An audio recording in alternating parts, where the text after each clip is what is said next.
sorcellerie travaille à maintenir les gens dans les profondeurs. Frère, soeur bien-aimé, il n'y a que Dieu qui peut reconstruire convenablement ta vie. Je te prêcherai la prospérité. Je te dirai que Dieu te bénira. Je te dirai que Dieu fera des grandes choses. Mais je m'arrêterai aussi comme aujourd'hui. Je te dirai, donne ta vie à Jésus, sinon tu iras en enfer.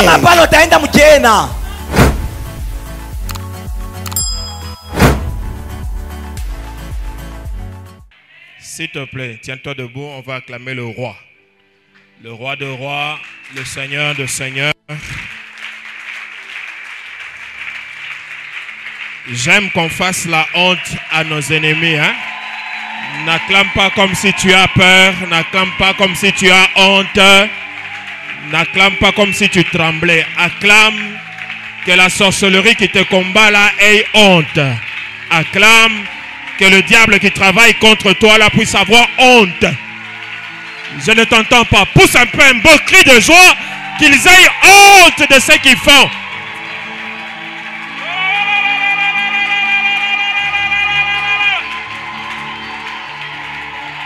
Est-ce que j'entends quelqu'un acclamer Jésus ce soir?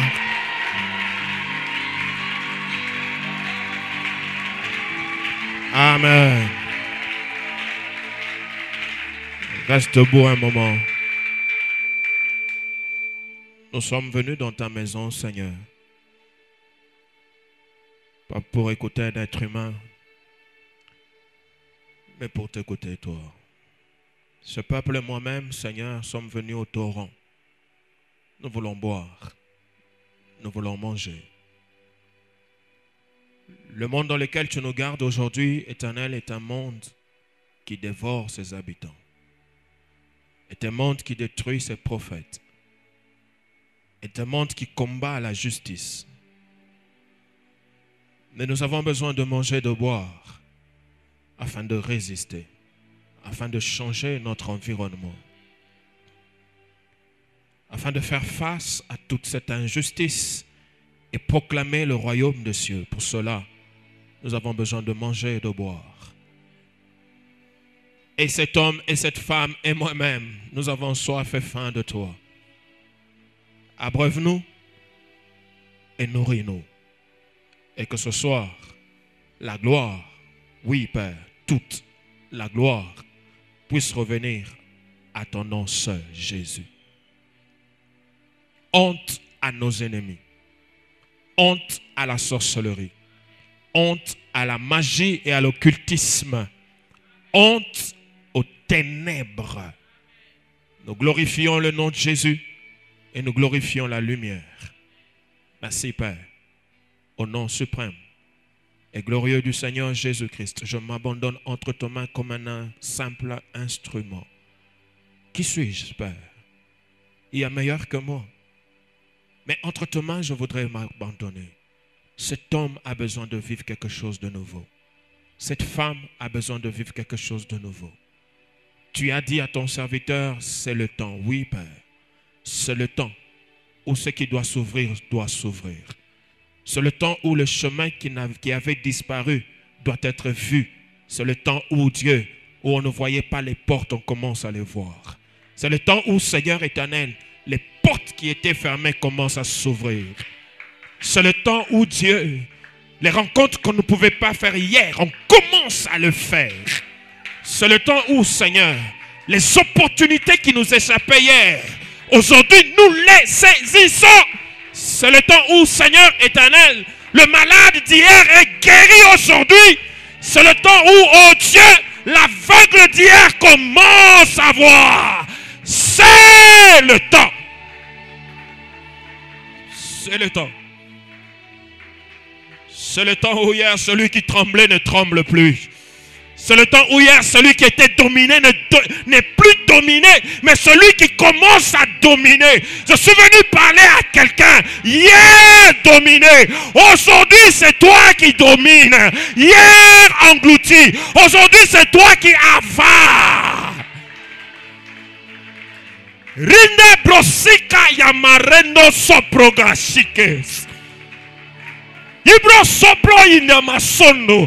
Ikamarino sike korobrindesa. Aine masono ikarenoroga. Ibobo sika kabarambende. Itakameko korima sakaide kokoriba. Rosebeka yeka rosokika. C'est le temps. Celui qui a pleuré hier. Aujourd'hui, c'est le temps où les larmes sont séchées. Aujourd'hui, c'est le temps du rire. Aujourd'hui, c'est le temps d'Isaac où il y a le rire. Eh bien ça. Eh bien ça. Eh bien ça. Eh bien ça. Tu n'es pas monté à la croix par aventure.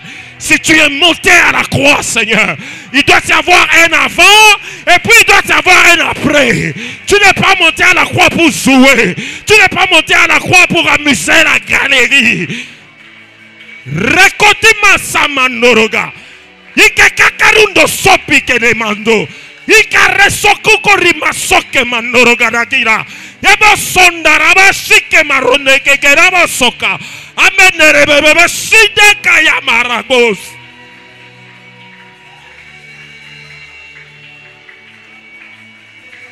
C'est le temps. C'est le temps de la résurrection. C'est le temps de la résurrection. C'est le temps de sortir. Ce n'est pas le temps de rester enfermé. C'est le temps de sortir. C'est le temps où les prisons se brisent. C'est le temps où les portes de prison tombent. C'est le temps où les prisons sont secouées. Les fondements des prisons sont en train de tomber. C'est le temps.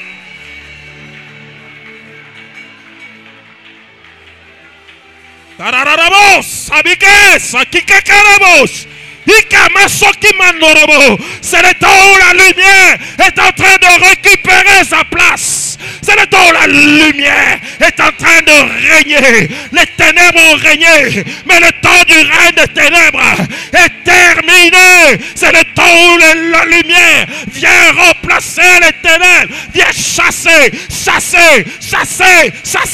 les ténèbres dans la vie de quelqu'un. C'est le temps où la lumière vient chasser les ténèbres.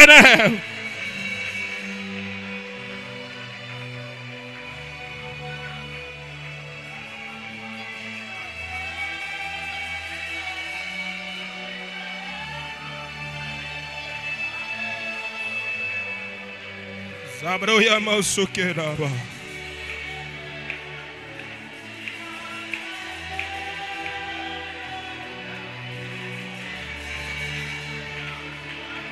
Oh Dieu, oh Dieu, oh Dieu, Dieu d'Abraham, Dieu d'Isaac, Dieu de Jacob. Tu m'as dit il y a un cœur qui doit être béni. Tu m'as dit qu'il y a un cœur que tu veux visiter. Tu m'as dit qu'il y a un cœur, qu'il y a un cœur qui doit être déchargé d'un fardeau que tu voudrais bénir.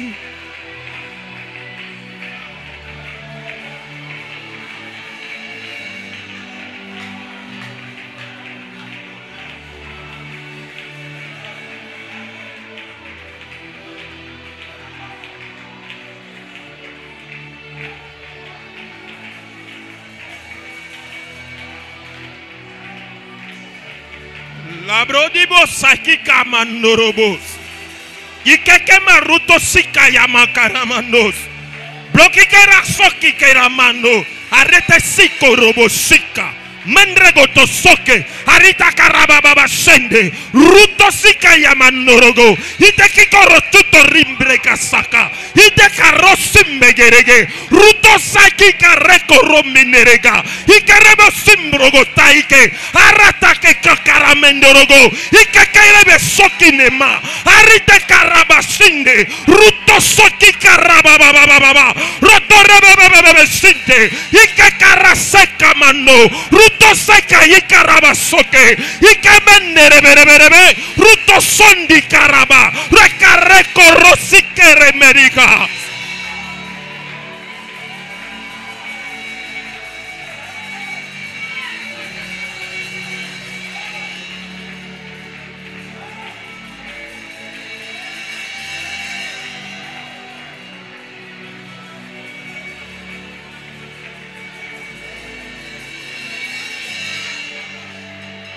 Seigneur, que cette rouille-là, cette rouille qui résiste dans sa vie, que cette rouille puisse partir. Que la rouille puisse partir.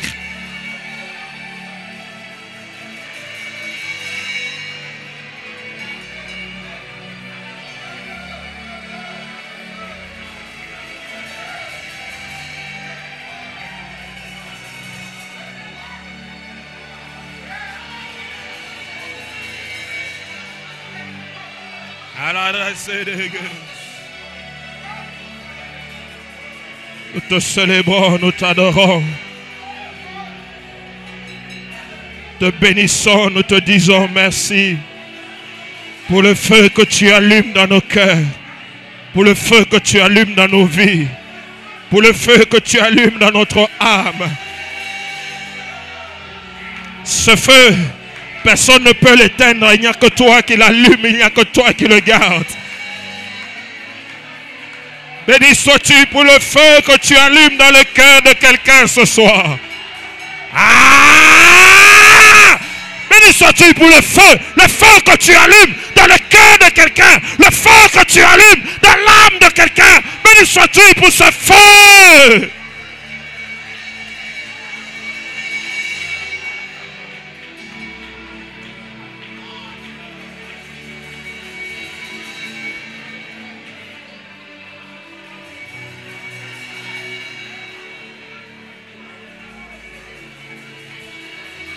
La sorcellerie n'aura jamais raison.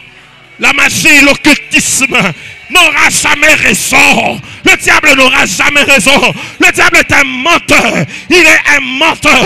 Il n'aura jamais raison.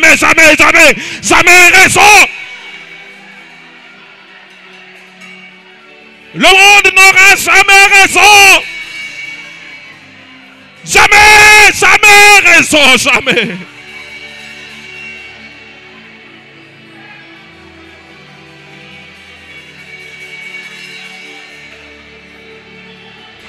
Oh. Merci Seigneur.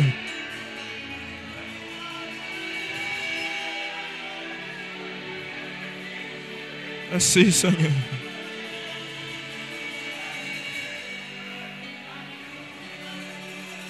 Merci Seigneur. Merci Seigneur. Merci Seigneur.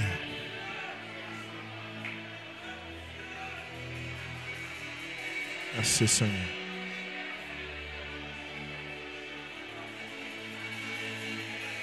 Merci Seigneur.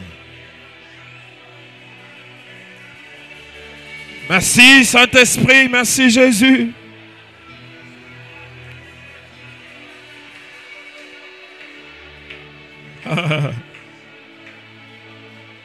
Merci pour le feu que tu allumes dans mon cœur. Merci pour le feu que tu allumes dans son cœur. Il disait ce jour-là, n'est-ce pas, pendant qu'il nous parlait, nous sentions comme si nos cœurs brûlaient. Merci Seigneur. Merci. Quelqu'un crie très fort Amen. Hein? Quelqu'un crie très fort Amen. Allons-y, ouvre ta Bible avec moi, mes amis. On va y aller. Béni soit le Seigneur pour sa présence. Quand on entre en ces lieux, on le croise, on le sent et on le vit. Luc chapitre 23, verset 33 jusqu'à 43 que nous avons lu hier. C'est le seul que nous allons lire ce soir. Et ensuite, je parlerai un tout petit peu et nous allons prier.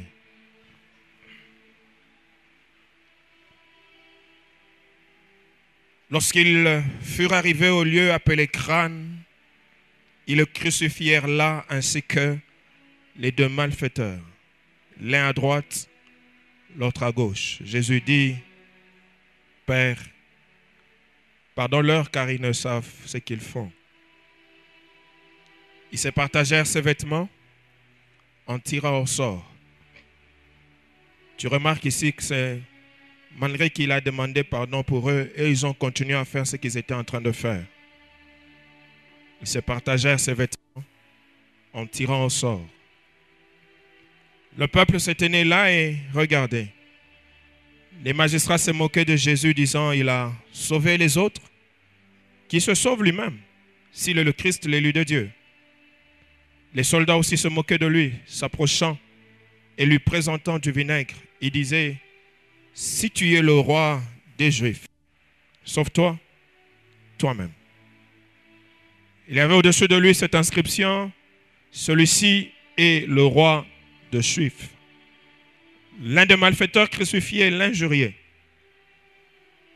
disant, n'es-tu pas le Christ? Sauve-toi toi-même et sauve-nous. Mais l'autre le reprenait et disait, n'es-tu pas Dieu, toi qui subis la même condamnation? Pour nous, c'est justice, car nous recevons ce qu'ont mérité nos crimes. Mais celui-ci n'a rien fait de mal. Et il dit à Jésus, souviens-toi de moi quand tu reviendras dans ton règne. Jésus lui répondit, je te le dis en vérité, aujourd'hui, tu seras avec moi dans le paradis. Que Dieu te bénisse. Tu peux t'asseoir. Bonsoir. Bonsoir. Est-ce que tu es là? Bonsoir. En grâce au Seigneur pour ce temps qu'il nous donne encore aujourd'hui, d'être dans sa maison, dans sa présence et surtout de partager sa parole. Je dis merci au prophète Paulin. Heureusement qu'ils ont parlé de moi en bien avec maman, sinon la linga kina kutata JR moko awa ape kisanga na kota. Mais merci beaucoup. Merci beaucoup pour l'invitation. Merci pour vos cœurs. Et béni soit le Seigneur pour tout le travail qui s'abat en ces lieux. Vous faites un travail formidable. Quand on entre ici, on a envie de prier, on a envie d'adorer, on a envie de rester dans la présence du Seigneur. C'est merveilleux et c'est magnifique. Parfois, on a des temples très bien, très beaux, mais quand vous y entrez, vous avez l'impression que vous étouffez. Mais quand vous entrez ici, vous n'étouffez pas. Vous avez l'impression que vous êtes en train de monter. Quelqu'un me donne un amen. Nous bénissons le Seigneur pour cela. Et béni sois-tu pour ta présence ce soir. Il a plu, il a menacé, mais tu es là. Et je voudrais te dire que tu as choisi la bonne part. Quelqu'un me donne un amen? Hein? Quelqu'un me donne un amen? Hein? Alors, pendant que je priais aujourd'hui, je disais à maman Rosie, je ne peux pas aller travailler chez le prophète Paulin à la compassion. Ils sont à jeun. Et puis moi, je ne jeûne pas. Impossible. Je vais entrer dans le mouvement. Je vais jeûner. Ma semaine, elle est très lourde, mais je vais le faire. Mais pendant que je priais, je voyais un cœur avec comme un fardeau au-dessus. Un cœur chargé. Et le Seigneur me disait, il y a un cœur qui doit être déchargé afin que je le bénisse. J'ai prié, prié. Je voudrais ce soir, pendant que je serai en train de parler, que tu sondes davantage ton cœur. Que tu le regardes dans tous les sens. Il y a des choses que tu n'arrives pas à vivre à cause du poids qu'il y a sur ton cœur. C'est peut-être dur, difficile de laisser tomber ce poids-là.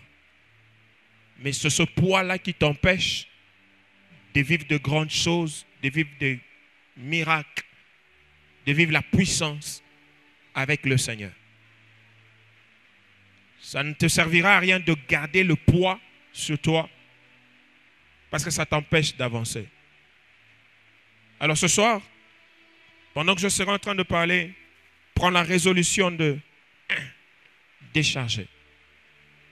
Et si tu le fais réellement, je te dis la vérité, le règne et le couronnement dont on parle, tu le vivras au courant de cette année.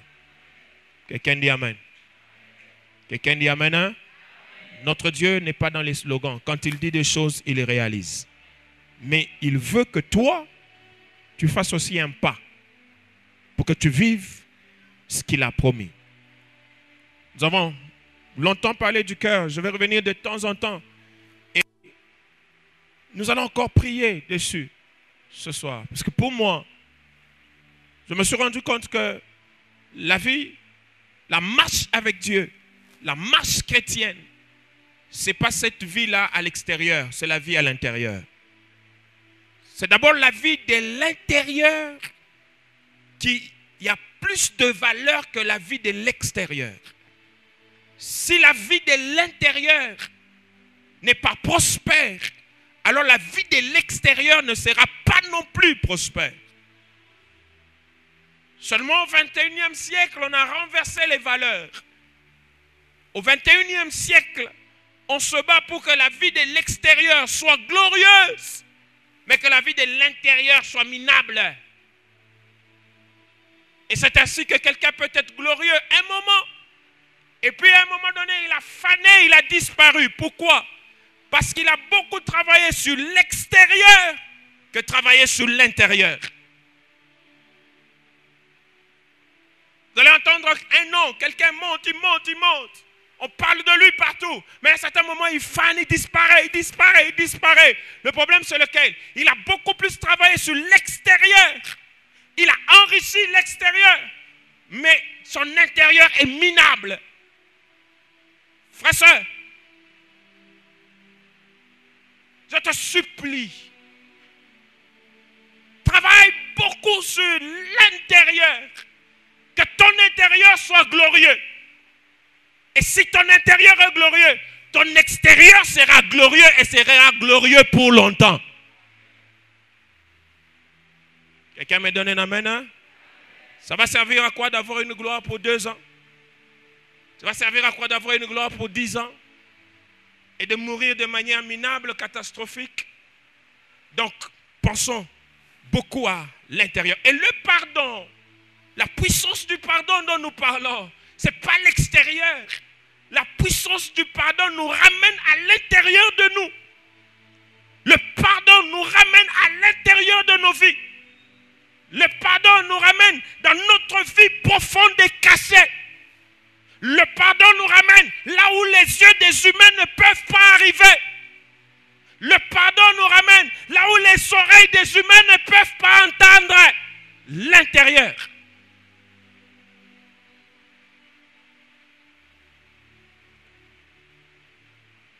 Quand nous nous réveillons le matin, nous avons tendance à soigner l'extérieur. Nous brossons les dents, nous nous lavons, nous nous habillons, nous voulons sortir, nous voulons courir, nous déjeunons, nous faisons tout pour l'extérieur. Et parfois nous avons oublié l'intérieur. Nous avons oublié de prendre soin de l'intérieur. S'il te plaît, n'entre pas dans ce mouvement du 21e siècle où tout le monde veut vivre à l'extérieur. Sois fort à l'intérieur. Travaille beaucoup à l'intérieur.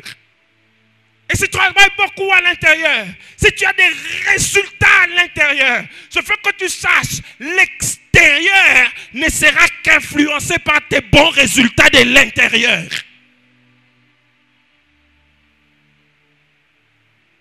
Quelqu'un m'a compris, dit Amen. Quelqu'un m'a compris, dit Amen. Ce soir, je voudrais parler, et j'ai promis hier,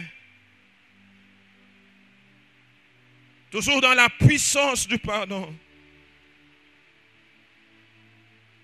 Je voudrais parler de l'impardonnable pardonné. L'impardonnable pardonné.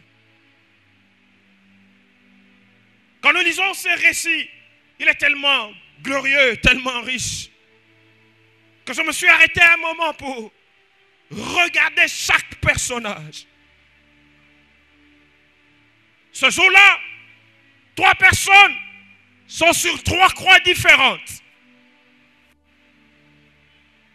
L'une à droite, l'autre à gauche. Et quelqu'un au milieu. On a décidé de les tuer le même jour. Coïncidence? Non. Leçon, enseignement? Oui. Je vais ouvrir une parenthèse là en disant ceci, frère. Il faut que tu saches ceci. Ta vie à toi n'est pas faite de coïncidence. Ta vie à toi est faite d'enseignement et de leçons. Oh, ce qui t'arrive, mon frère, ce qui t'arrive, ma soeur, ne t'arrive pas par hasard ou par coïncidence. Tout ce qui t'arrive, tout ce qui t'est arrivé, même à mal, même quand tu pleures, même quand tu gémis, tout ce qui t'est arrivé, enseignement et leçon. Peut-être que ce n'est pas un enseignement pour toi, mais ça peut être un enseignement pour moi. Peut-être que ce n'est pas un enseignement pour moi, mais ça va être un enseignement pour ton voisin. Quelqu'un me donne un amen. Quelqu'un me donne un amen. Avant de fermer la parenthèse, je veux dire à quelqu'un, arrête de te plaindre sur tout ce qui t'est arrivé. Arrête de te plaindre sur les mots, les mauvaises choses qui te sont arrivées. Coïncidence, non. Hasard, non. Enseignement, leçon, oui. Ça ne t'est pas arrivé au hasard. Si ça t'est arrivé, c'est pour que Dieu t'enseigne quelque chose. Si pas à toi, alors il a décidé à m'enseigner. Si pas à moi, alors il a décidé à enseigner l'église. Mais comment il va enseigner l'église si ça ne peut pas t'arriver, si ça ne peut pas m'arriver? Parfois nous nous lamentons, nous pleurons, nous gémissons, nous disons, j'aurais voulu que ça n'arrive pas. Mais est-ce que tu sais aussi, frère, si certaines choses ne seraient pas arrivées dans ta vie, tu ne serais pas là où tu es?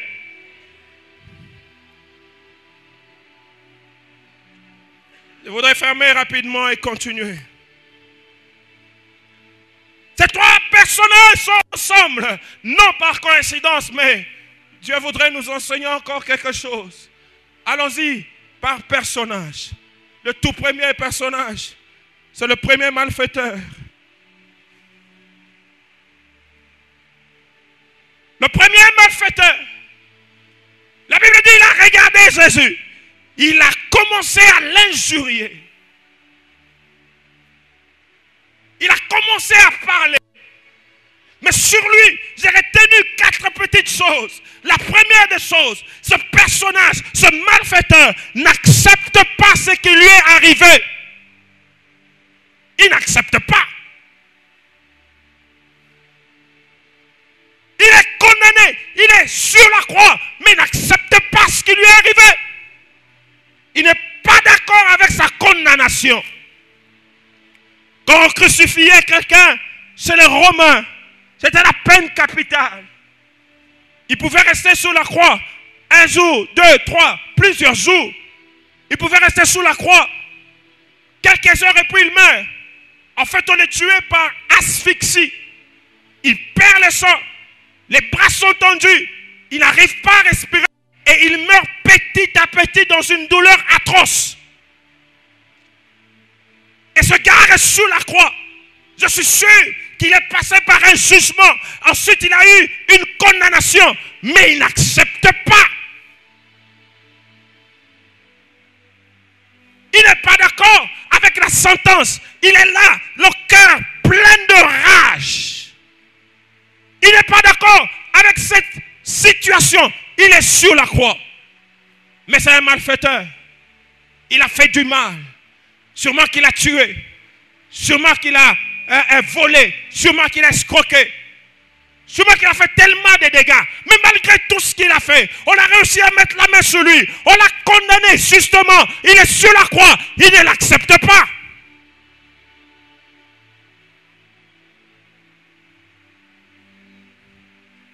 La deuxième des choses sur cet homme, Non seulement qu'il n'accepte pas sa situation, non seulement qu'il n'est pas d'accord avec sa condamnation, il veut une solution rapide, une solution immédiate. Il dit à Jésus, sauve-toi et sauve-nous. Maintenant, sauve-toi et sauve-nous. Je vais quitter la croix maintenant. Sauve-toi et sauve-nous. Nous avons des chrétiens aujourd'hui, chrétiens que nous sommes, dans la plupart des cas, nous savons que nous avons mal fait. Nous savons que ce que nous avons fait là peut nous attirer telle chose. Mais quand la chose arrive, nous ne l'acceptons pas.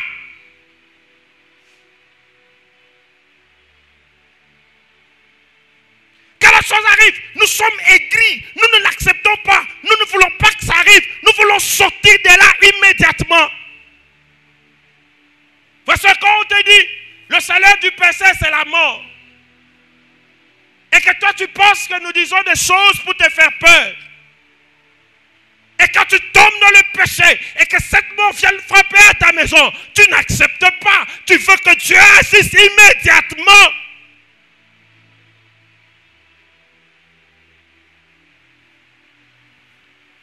Parfois les gens oublient ce qu'ils ont fait. Et quand les peines arrivent, ils veulent que Dieu intervienne immédiatement. Je voudrais te dire ceci ce soir. Dieu n'est pas un féticheur. Ah non. Le pasteur n'est pas un marabout. Ah non. L'église, ce n'est pas un endroit de féticheurs. Ah non. Il faut que toi et moi nous puissions savoir. Nous avons un Dieu souverain. Il fait ce qu'il veut, quand il veut, comme il veut. S'il veut faire maintenant directement, il fait. S'il dit dans 2 ans, c'est dans 2 ans. S'il dit c'est dans 2 jours, c'est dans 2 jours. C'est que nous devons faire. Rester attachés à Dieu. Quelqu'un me donne un amen. Quelqu'un me donne un amen, hein? Vous savez pourquoi les gens, aujourd'hui il est ici, demain il est là-bas, il connaît toutes les églises, il connaît tous les pasteurs sont ses papas, Pourquoi? Il veut des choses immédiates. J'aime le dire, Dieu n'est pas notre garçon de course. En lingala on dit, moi na bitinda, ce qui quoi là. Tu dis viens, il vient. Va, il va. Tu dis Seigneur, maintenant. Il dit maintenant. Non, frère. Non. Regarde ton voisin, dis-lui, Dieu n'est pas ton garçon de course. Dieu n'est pas un garçon de course, mon ami. Cet homme n'accepte rien, mais il veut des solutions immédiates. Il regarde Jésus, sauve-toi, sauve-nous aussi. Mais la troisième chose, tout ce que cet homme dit de sa bouche est vrai. Tout est vrai. Jésus, c'est le Christ. C'est vrai. Si c'est vrai, quelqu'un dit Amen. N'est-ce pas qu'il a raison? Jésus, c'est le Christ. Vrai. Il a dit vrai. Et c'est aussi possible que Jésus se sauve de cette croix et puis les sauve tous. Tout ce qu'il a dit est vrai. Tout ce qu'il a dit peut se faire. Mais seulement, quand il est dit, quand il sort de sa bouche, ça arrive aux oreilles de Dieu comme une injure.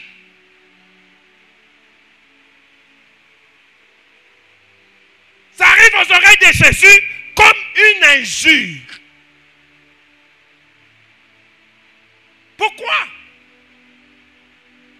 Le gars cherche une solution. Le gars avec que sa situation change. Mais quand il parle, ça arrive aux oreilles de Jésus comme une injure. Et quand vous lisez, Jésus n'a même pas répondu. Il n'a même pas bronché. Mais tout ce que le gars avait dit est vrai.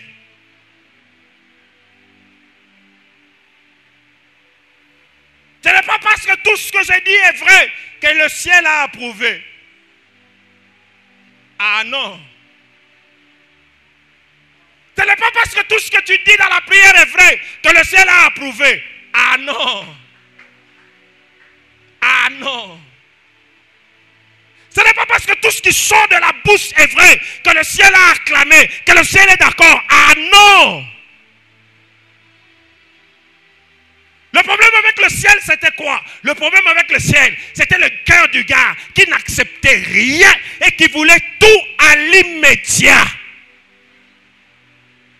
Donne-moi un amen. Donne-moi un amen bien. Frère, sœur, écoute-moi très bien. Quand dans ta vie, tu n'acceptes rien, est-ce que tu sais qu'à des moments, Dieu accepte de nous faire passer par des épreuves? Dieu nous éprouve.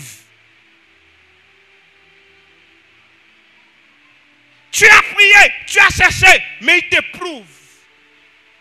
Quand tu n'acceptes même pas l'épreuve, quand tu n'acceptes même pas de travailler dans l'épreuve, il y a des choses que tu n'obtiendras jamais. La vie chrétienne, j'assiste encore ce soir, n'est pas une vie de l'extérieur, c'est une vie de l'intérieur. Il nous éprouve. Si nous n'acceptons pas l'épreuve, si nous n'acceptons pas la correction, il y a des choses que nous ne verrons jamais dans nos vies. Frère, sœur, quand tu as mal fait, tu sais que tu as mal fait, n'est-ce pas? Quand tu as mal fait, tu sais que tu as mal fait.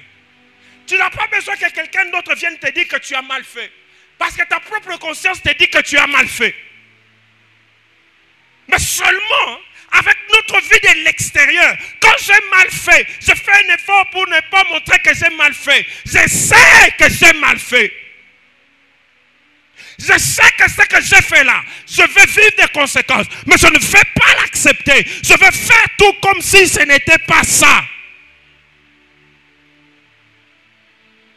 Quand tu regardes un homme, quand tu regardes un humain qui refuse la correction, qui refuse la correction, qui refuse d'accepter l'épreuve, il y a des prières qui ne passent pas.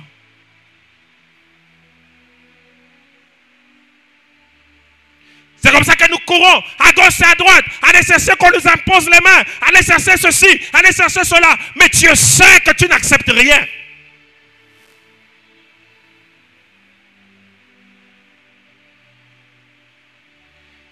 Je suis d'accord que Dieu, c'est un Dieu de miracles.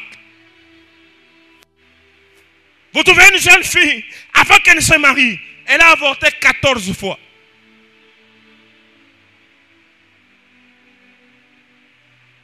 Quand elle entre dans le mariage, elle veut que Dieu lui donne les enfants immédiatement.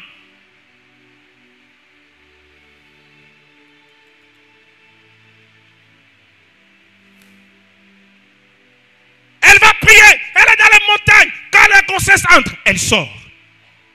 La grossesse arrive, elle sort. La grossesse arrive, elle sort.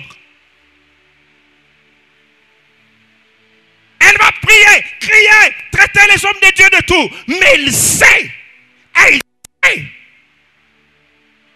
que d'où elle vient là, elle a avorté 14 fois.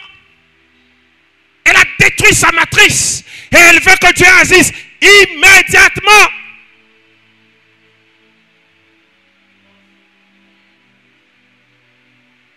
Oh frère, je crois que c'est un Dieu de miracles. Mais ce n'est pas parce qu'il a fait pour X qu'il va faire exactement pour Y comme il a fait pour X.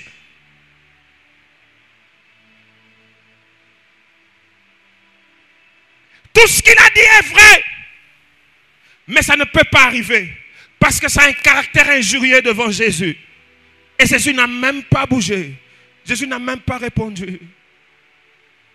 Et la quatrième chose, cet homme est mort dans ses crimes. Le cœur plein de rage, sans demander pardon, sans se repentir, sans reconnaître, il est mort. Cet homme est mort à côté de quelqu'un qui pouvait sauver sa vie. Cet homme est mort à côté de quelqu'un qui avait les clés du paradis. Mais il est mort dans le péché.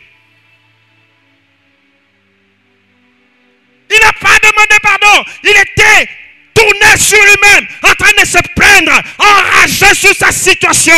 Il n'a pas eu le temps de demander pardon. Il est mort à petit feu, dans le mal, dans ce crime.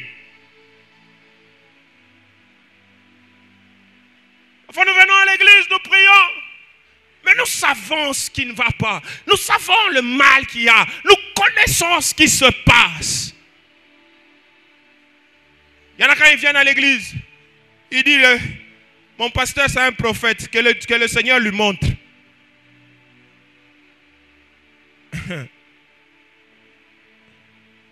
Frère, c'est pas parce que tu es un pasteur prophète que Dieu va aussi tout lui montrer. Il y a des choses que toi tu dois dire. Il y a des choses que toi tu dois confesser. Sinon tu meurs à côté de la solution. Cet homme est mort à côté de la solution. Il n'y a pas un drame comme celui-là. Mourir à côté de la solution. Oh frère, soeur, bien-aimé, excellent enfant de Dieu, ne meurs pas à côté de ta solution au nom de Jésus de Nazareth. Ne meurs pas à côté de la solution.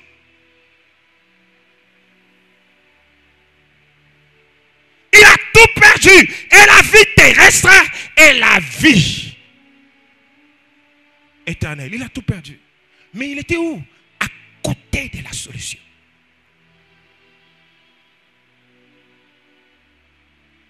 Il a tout perdu à côté de celui qui pouvait tout lui donner. Il a tout perdu à côté de celui qui avait les clés de toutes choses. Et il est mort. Misérable. Trop misérable. Oh, s'il te plaît, je te supplie. Ne meurs pas à côté de ta solution. Ne meurs pas à côté de la solution.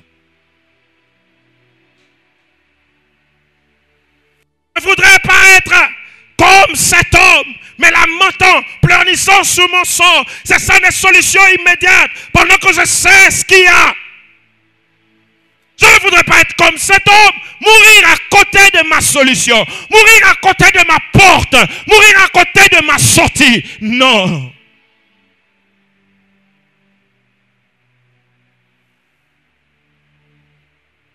Et pour finir sur lui, vous savez ce qu'il a tué?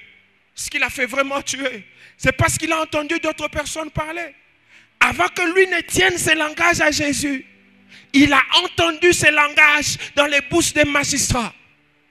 Il a entendu ces langages dans les bouches des soldats. Il a emprunté ces langages pour l'utiliser aussi face à Jésus. Je suis venu te dire ceci, mon ami. Excellent enfant de Dieu. Tout ce que les gens disent, ce n'est pas tout ce que toi aussi tu dois dire. Je ne sais pas si je m'adresse à un cœur. Tout ce que les gens disent, tout ce que tu entends les gens dire, ce n'est pas tout ce que toi aussi tu dois dire. Il a entendu, il a utilisé le langage, il a utilisé les mêmes phrases. Il est mort à côté de sa solution. Quand nous venons chercher Dieu, quand nous venons servir Dieu, évitons d'emprunter les choses qui ne nous appartiennent pas.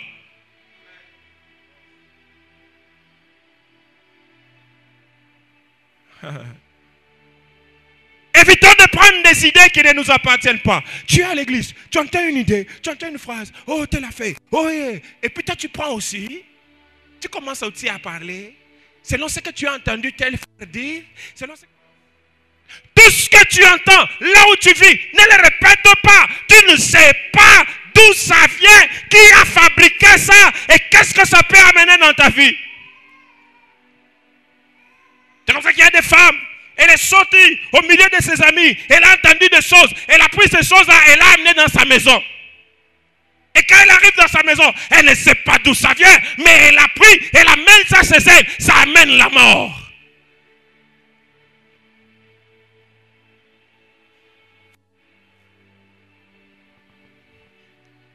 Allons-y, deuxième personnage. C'est le deuxième malfaiteur.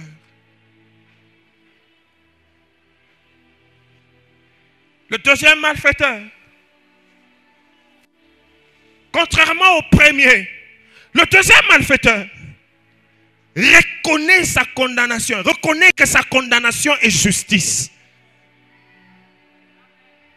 Il reconnaît que sa condamnation là, c'est la justice. Ce qui lui arrive là, c'est ce qui devait lui arriver.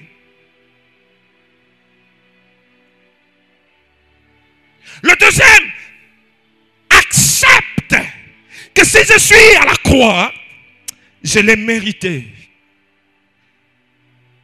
Si je suis là où je suis, je l'ai mérité.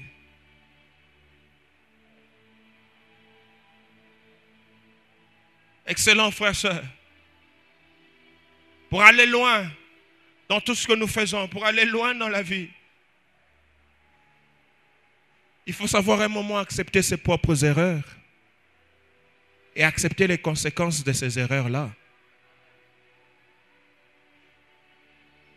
Quelqu'un me donne un amen.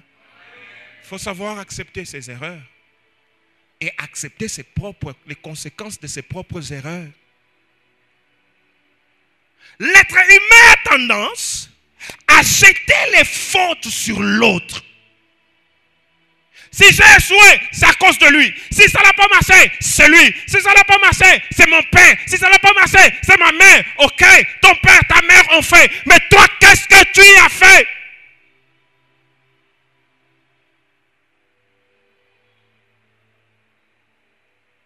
Qu'est-ce que toi tu as fait? Nous sommes prêts à prendre nos problèmes, à prendre les conséquences qui nous arrivent, à les mettre sur quelqu'un d'autre.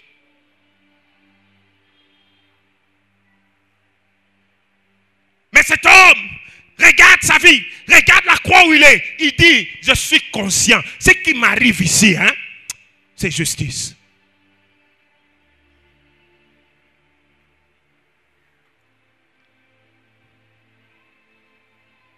Frère, soeur, ce n'est pas parce que tu es orphelin que tu es candidat à l'échec. Ah non. Ah non. Ce n'est pas parce qu'on t'a chassé que tu es devenu chègue que tu es candidat à l'échec dans la vie. Ah non. Ah non. Ce n'est pas parce qu'on n'a pas payé tes études que ta vie est condamnée à ne pas réussir. Ah non. Ah non, ce n'est pas parce qu'on ne te donnait pas la nourriture chez l'oncle où tu habitais que ta vie doit sombrer, que ta vie doit s'éteindre. Ah non, ah non, tu peux les accuser toute la vie, mais Dieu te donnera un autre prototype qui est resté dans les mêmes conditions que toi, mais qui a réussi. On ne lui a pas donné la nourriture, il a distingué. On ne lui a pas payé les études, il est monté d'une autre manière. Dieu te sortira un autre prototype. Pourquoi tu les accuses tout le temps? Pourquoi ta souffrance, tu la mets sur le dos de ta tante tout le temps?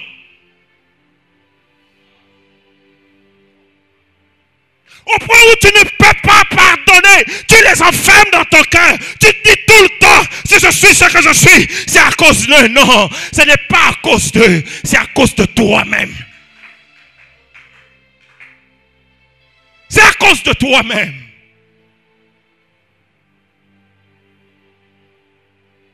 Les gens se plaignent de ceux qui sont devenus. Les gens pleurent, les gens accusent les autres. S'il te plaît, mon ami, arrête d'accuser les autres. J'aime dire à l'église ceci. Les gens accusent beaucoup le Congo. Ce pays malade, ce pays fou. Écoute-moi très bien. J'ouvre une parenthèse, je vais la refermer rapidement. Ce que tu n'apprécies pas ne te donne rien de bon. Mungu wangu. Ce que toi, tu n'apprécies pas ne te produira rien de bon. Si tu es dans un pays que tu n'apprécies pas, que tu injuries jour et nuit, que tu maudis chaque jour, comment veux-tu que ce pays-là te donne quelque chose de bon? Nous sommes dans un pays où tout le monde se lève le matin, prend une pierre, jette sur le pays. Prend une pierre, jette sur le pays. Le soir, quand il est sur lui, il prend une pierre, il jette sur le pays. Après, il se dit, qu'est-ce qu'il y a de bon au Congo? Frère, sœur, est-ce que tu sais que pendant que toi tu te plains là, quelqu'un est en train de jouir du Congo?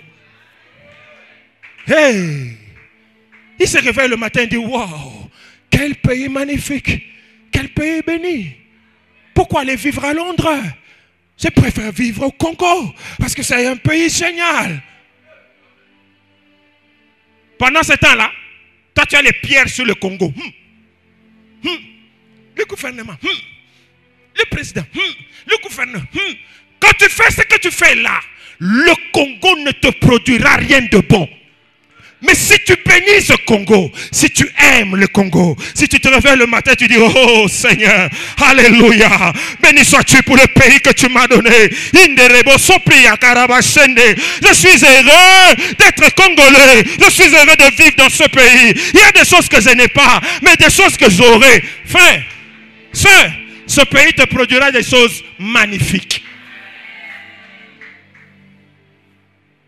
Ne jette pas les pierres sur les gens. Ne jette pas le pierre sur le pays. J'aime le dire, pendant que tu es locataire, 1 mètre sur 2, il y a quelqu'un qui construit. Il a 7 chantiers lui-même. Yake lui-même. Il construit à gauche, il construit à droite. Toi, tu dors sur 1 mètre carré. Tu te plains le matin, tu te plains le soir. Mais lui, ses buildings sont en train de monter. Nous sommes tous dans les mêmes pays.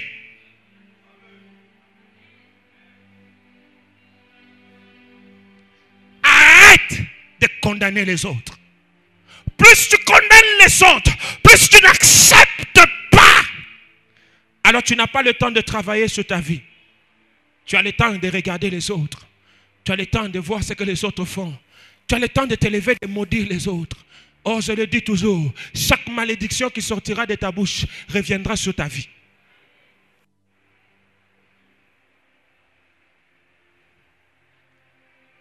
Il reconnaît que sa condamnation est justice. Mais deuxième chose, il reconnaît aussi l'innocence de Jésus et l'injustice de sa condamnation. Il reconnaît que pour lui c'est juste. Mais le gars reconnaît aussi que pour Jésus, c'est injuste. Cet homme est innocent. Oh, frère, sœur, Dieu ira toujours du côté de l'innocent. Je suis venu parler aux futurs cadres de ce pays. Je suis venu parler aux députés de ce pays. Je suis venu parler aux chefs d'État de ce pays. Je suis venu parler aux généraux de ce pays. Je suis venu parler aux ministres de ce pays. Je suis venu parler aux hauts dignitaires de ce pays. Je suis venu parler aux nobles de ce pays. Je suis venu parler aux hauts fonctionnaires de ce pays. Écoute-moi très bien. Fais attention à l'innocent.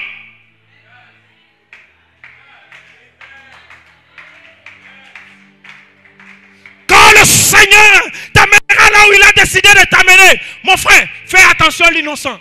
Dieu va toujours du côté de l'innocent.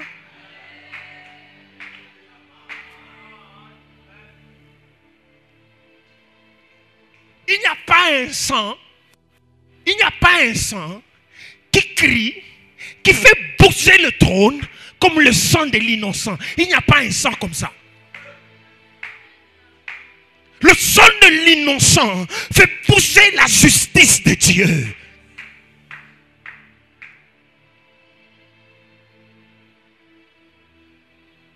Ne condamne pas un innocent, mon frère, ma soeur.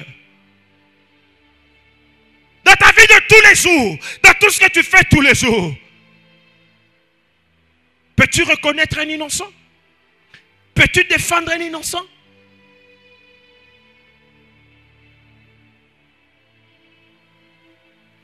Joseph était innocent, n'est-ce pas? Mais il n'y avait aucune preuve qui montrait qu'il était innocent. Et la femme de Potiphar s'est arrêtée là comme un souffle en disant, il a fait.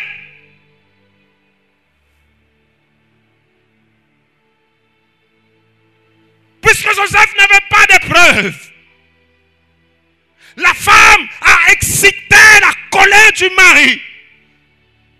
Et le pauvre innocent est allé en prison. Elle avait cru qu'elle avait gagné. On ne gagne jamais avec les innocents. Je te dis la vérité. Tu peux marcher sur un innocent aujourd'hui. Hein?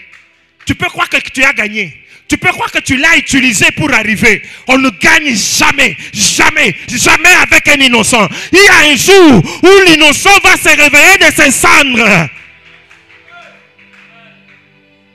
Et Joseph s'est réveillé de ses cendres. Je peux imaginer le regard de la femme de Potiphar 2 ans après, en voyant Joseph, premier ministre de l'Égypte. Frère, Dieu ira toujours du côté de l'innocent. Ne te bats jamais contre un innocent. N'accuse jamais un innocent pour rien. Parce que si tu accuses l'innocent et que Dieu aille de son côté, alors tu auras Dieu contre toi. Excellent enfant de Dieu, donne-moi un amen bien. Et si tu as compris, donne-moi un amen bien. Quand nous avons lu avec vous, on a dit que le peuple s'était né là. Le peuple qui s'était né là n'était pas venu que pour Jésus.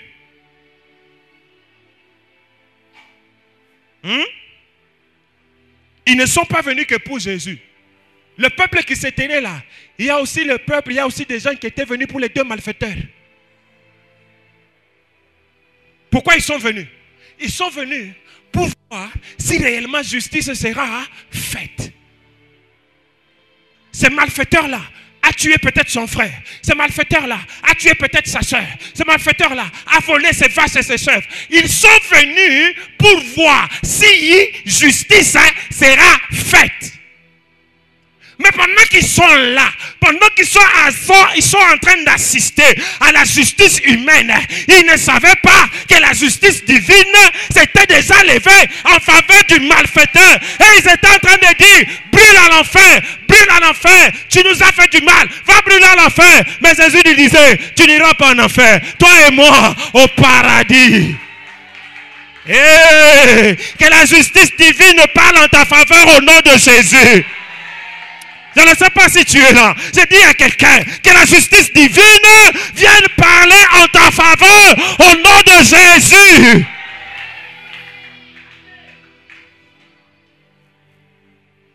Il me reste combien de minutes? Frère, sœur, s'il te plaît, dans tout ce que tu es en train de faire, il faut que tu saches ceci. Là où la justice humaine peut échouer, catastrophiquement, la justice de Dieu est capable de te relever. Même si on t'a accusé, chaque jour on t'a accusé, et tu sais que tu es innocent, la justice de Dieu peut te relever. Allons-y, 3e personnage, on finit. Et on va prier. Le 3e personnage, c'est Jésus-Christ de Nazareth. 3e personnage, il est innocent. La première des choses, Jésus est innocent. Mais la particularité de Jésus, innocent, il ne clame pas son innocence. Il sait qu'il est innocent, mais ne clame pas son innocence. On l'a jugé.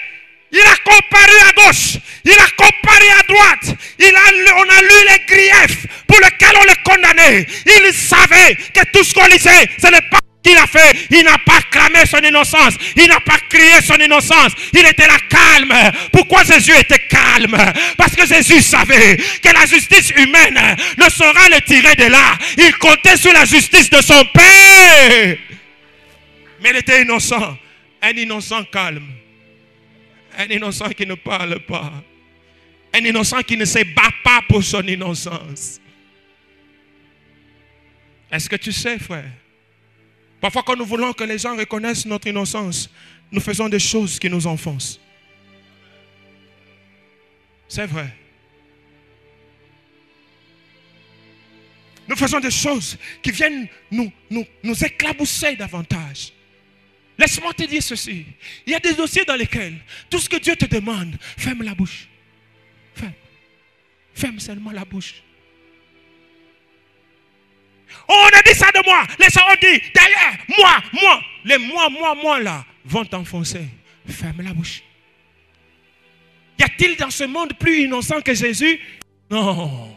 Il n'y en aura pas, il n'y en aura jamais.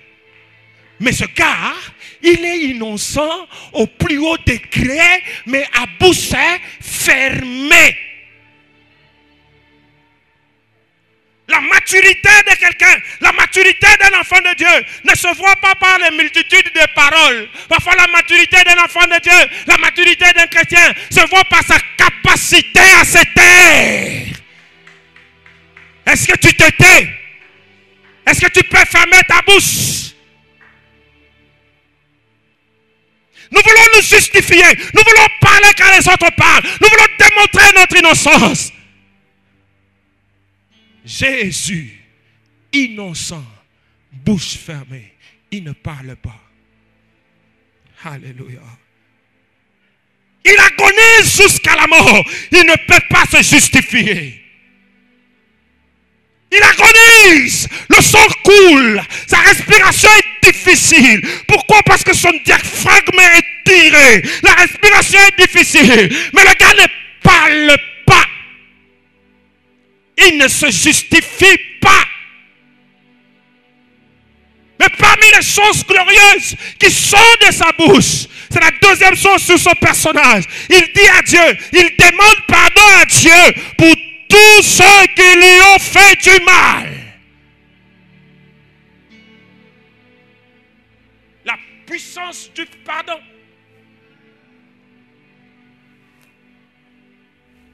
Le gars souffre, le gars gémit, le gars perd le sang. Le gars est en train de pleurer parce qu'il a pleuré le fils de Marie. Il a pleuré. Mais dans ses pleurs, dans ses cris de gémissement, il ne s'est pas justifié. Tout ce qu'il a trouvé de dire, Père, pardonne-le. Car ils ne savent pas ce qu'ils font dans la douleur, dans une respiration difficile, en train de se vider son sang. Il a réussi quand même à faire une prière en faveur de celui-là qui lui avait planté le cou dans le bras. Mungu wangu. Il a réussi quand même à demander pardon pour celui-là qui lui avait planté le clou dans les pieds.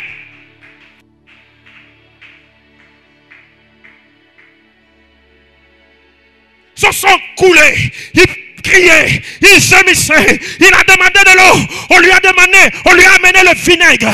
Malgré ça, Jésus, sur la croix, crie, pardonne-le. Ils ne savent pas ce qu'ils font. C'est vrai, je souffre. C'est vrai, je suis nu à la croix. C'est vrai, ils se moquent de moi. Mais ils ne savent pas ce qu'ils font. Pardonne-le.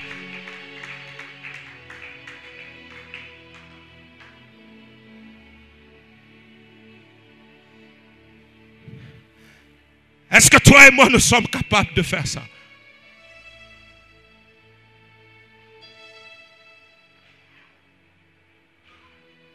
Frère, sœur, la vie chrétienne, c'est pas beaucoup parler. Est-ce que toi et moi, nous sommes capables de faire ça? Et il ne peut pas demander pardon pour eux si lui ne leur a pas pardonné.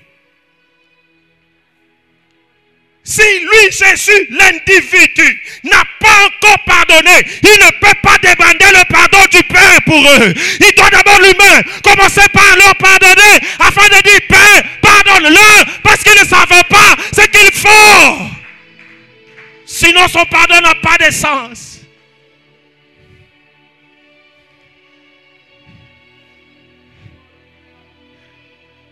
Est-ce que toi et moi, nous sommes capables de faire ça?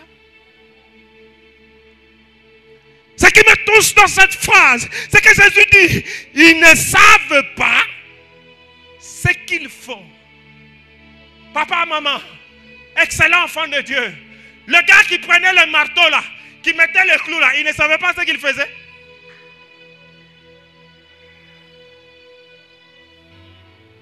Il ne savait pas qu'il le mettait dans le corps de quelqu'un. Le souverain sacrificateur qui a dit allez, amenons-le. Est-ce qu'il ne savait pas ce qu'il faisait?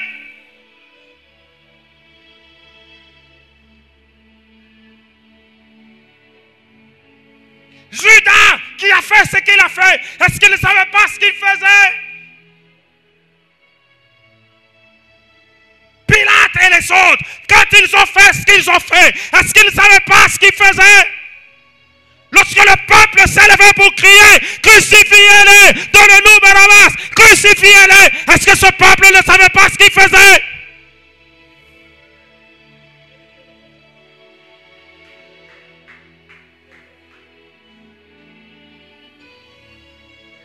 Pourquoi il va dire, ils ne savent pas ce qu'ils font, pardonne-le.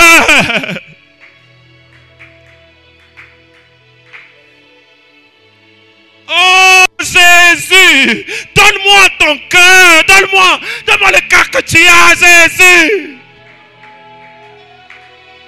Oh Jésus, donne-moi ton cœur, donne-moi le cœur là, donne-moi le cœur de la croix là, donne-moi ce cœur là.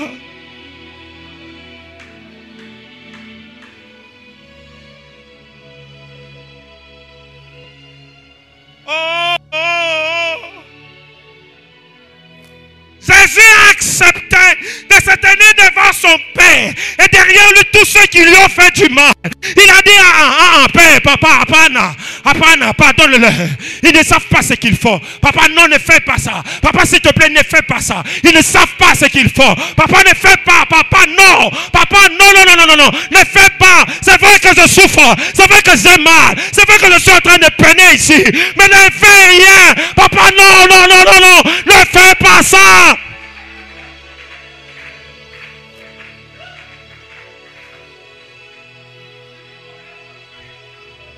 Quand quelqu'un nous fait du mal, nous avons tendance à dire, papa, picaillé. Combien de fois tu as prié pour dire, Seigneur, frappe-le, il m'a fait du mal. Combien de fois tu as prié que ma tante l'a souffert, elle m'a fait souffrir, que ses enfants souffrent, j'aime souffrir ses ailes.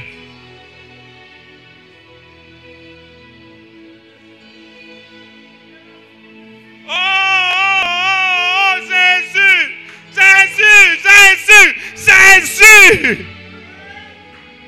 Je n'ai pas ton cœur. Donne-moi le cœur de la croix là.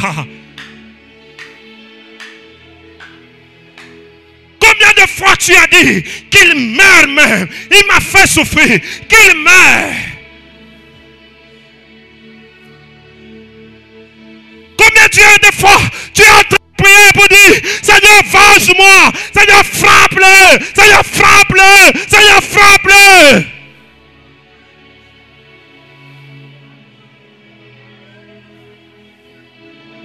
Mais Jésus a dit, non, Père, ils ne savent pas ce qu'ils ont fait. As-tu déjà prié pour ceux-là qui t'ont fait du mal? T'es-tu déjà tenu devant Dieu pour dire, Seigneur, c'est moi à qui le mal a été fait, mais je demande pardon pour eux parce que eux là ne savaient pas ce qu'ils faisaient.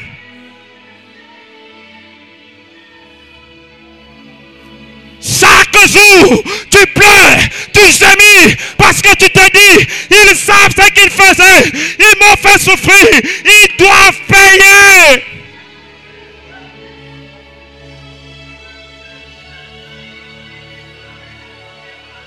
Chaque jour, tu es en train de marcher avec le mot vengeance dans la bouche. Tu dis, ils doivent payer.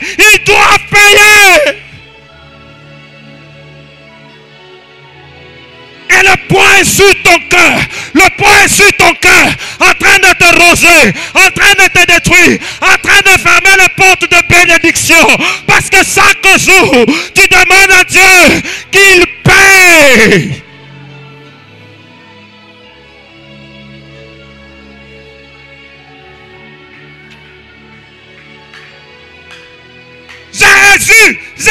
Jésus, Jésus, donne-moi ton cœur. Donne-moi ton cœur là. Donne-le-moi, Seigneur. J'en ai besoin. J'en ai besoin.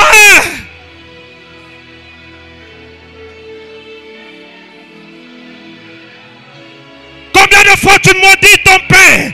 Il est même mort. Tu continues à mal parler. Tu continues à le maudire. Le poids est sur ton cœur, en train de te ronger, en train de te détruire.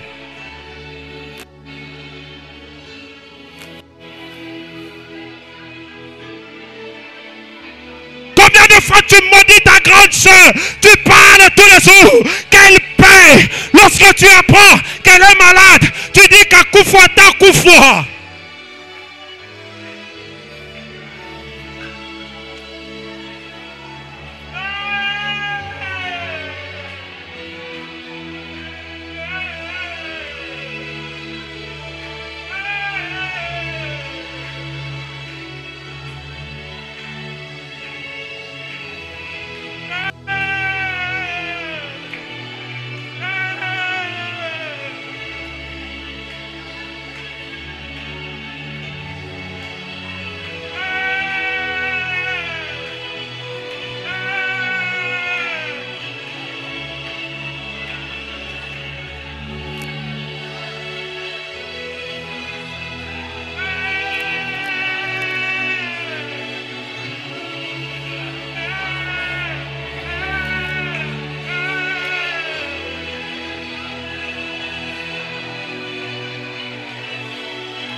Iga corrito sakaya mama norogos.